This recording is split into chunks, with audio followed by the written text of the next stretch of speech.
What's happening, everybody? It's Sean with Reactions to the Classics, and today we are continuing our Johnny Cash journey in the American Recording Series with American 5, 100 Highways, brought to us by a friend, longtime supporter and patron of the channel, Carl.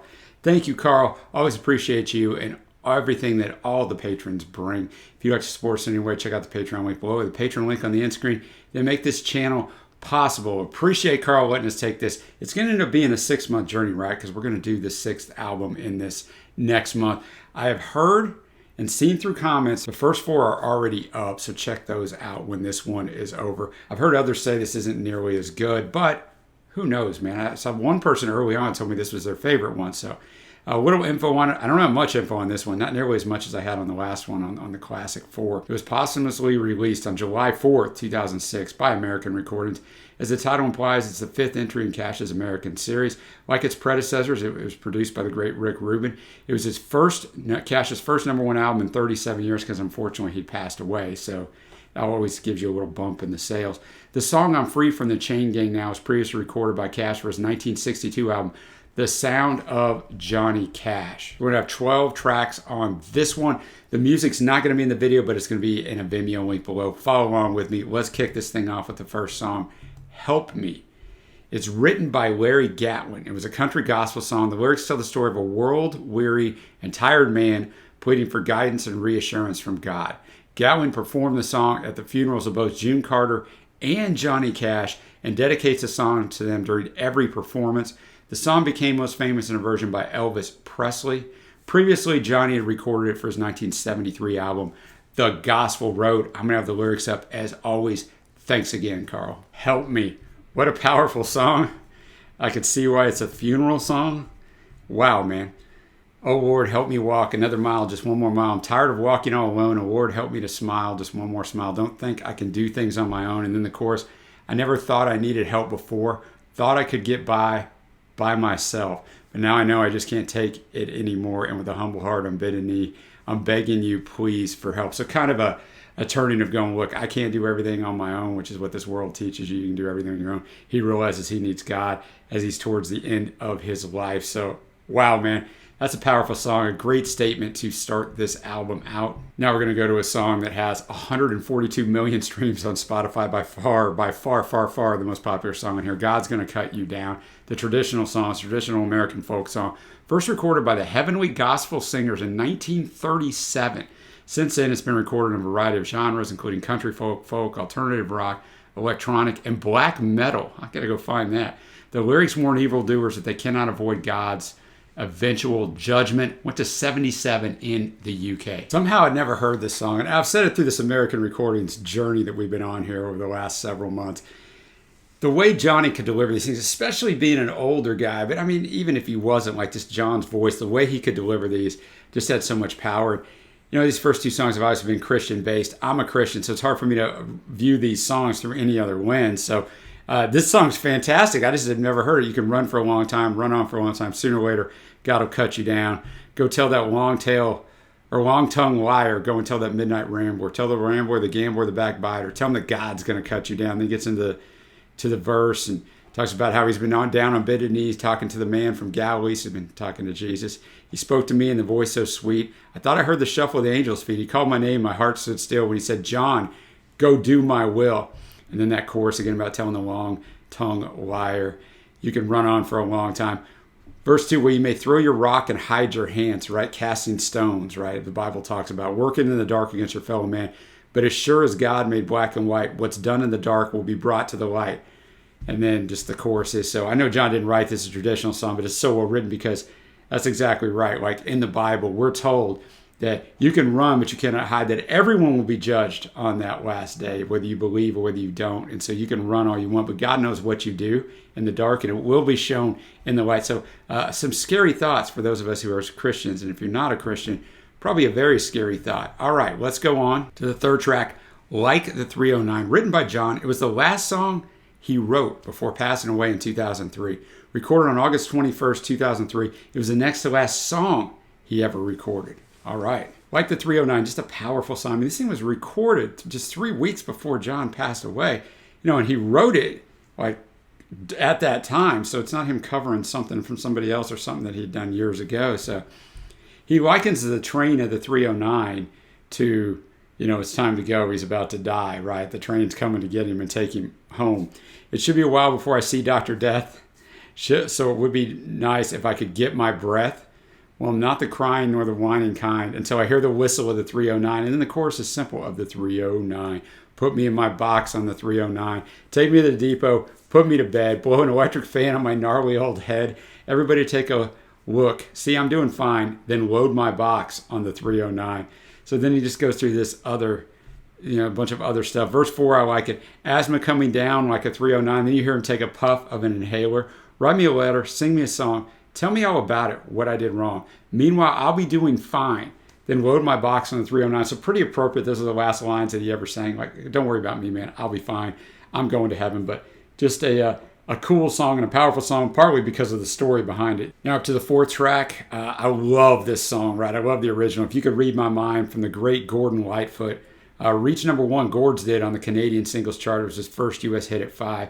Lightfoot has cited his divorce for inspiring the lyrics, saying they came to him as he was sitting in a vacant Toronto house one summer. I mean, this song is just so powerful, so looking forward to John covering it. If you could read my mind, John doing this is one of my favorite songs of all time, the Lightfoot. It's just so good. So you can tell, I don't know when all these are from. I couldn't find. I'm sure it's out there somewhere, but I looked, because these are, obviously a compilation of recordings he did during the American recordings.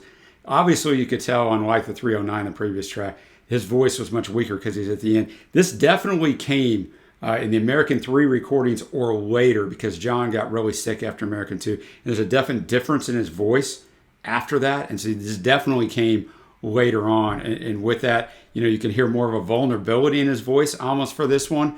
So I thought he did a good job with it. It's hard on these where they're one of my favorite songs to really have a cover come in, but John did a good job, as he always does. And speaking of favorites, we got Further On Up the Road from my favorite solo performer of all time, Bruce Springsteen. This is actually from Springsteen's fantastic album, The Rising, in 2002. So this had to be a late recording here. This also has by far the second most amount of streams after God's Gonna Cut You Down.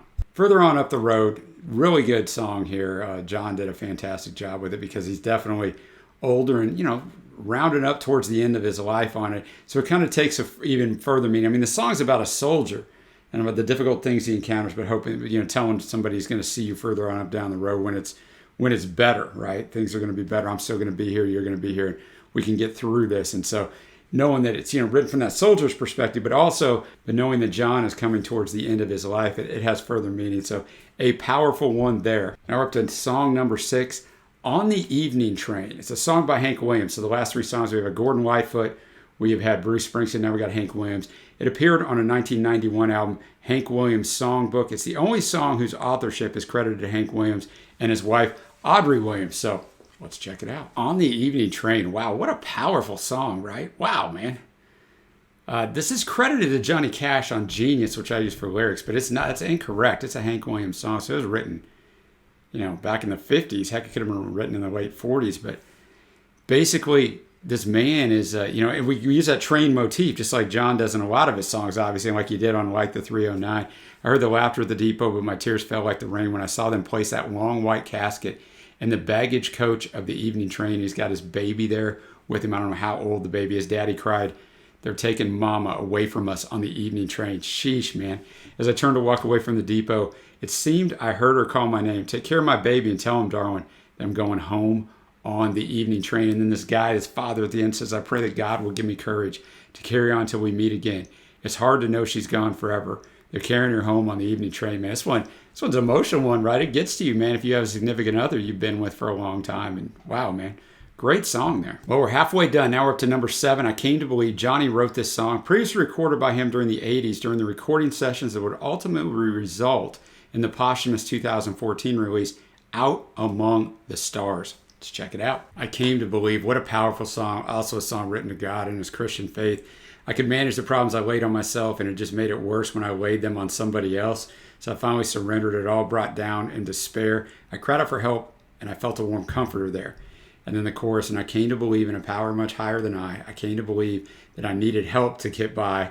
In childlike faith, I gave in and gave him a try. And I came to believe in a power much higher than I. And then it talks about nothing worked out. when he tried it all on his own. He cried out, Lord, there must be an easier way. So a very powerful song. You know, in all these songs, there's great guitar work. I just haven't really mentioned it because some of them, they're Johnny. Some of them, they're other people. I know Mike Campbell from Tom Petty and the Heartbreakers on a lot of them. Who knows who are on all of these? I know Marty Stewart, the great country musician, is on a lot of these as well. Randy Scruggs. So I just don't know who's on the guitar on all these. They're not individually attributed to them, but great guitar work on this one too. Now we're up to Love's Been Good to Me, written by Rod McEwen. Love's Been Good to Me, one of those classic Johnny songs that he can deliver. You know, it's about the life of a nomad, right? He's traveled a lot, but love's been good to him and on certain occasions, right? And there's only 2 verses. One of them talks about a girl in Denver, and one of them talks about a girl in Portland. So a good Johnny tune. Next up, we have A Legend in My Time. This is a song written and recorded by Don Gibson all the way back in 1960 originally. A Legend in My Time. It's just one verse, right? And so he sings it the first time, and he kind of speaks it the second time and gets into the singing a little bit. Great guitar work on this one. And the story is just, you know, it's a 1960 written tune, and what the stories were a lot of times. And there's either I love you so much or I miss the love. And that's what this one's about. He's a heartbreaker, you know, and the heartaches brought fame and crazy love game. I'd be a legend in my time. I've met a few legends in their minds, but if they gave gold statuettes for tears and regrets, I'd be a legend in my time. So yeah, just a fun little song there. Now we go to the 10th track, Rose of My Heart, originally written by Hugh Moffett. Rose of My Heart, just a love song, right? The different ways that she enlightens him.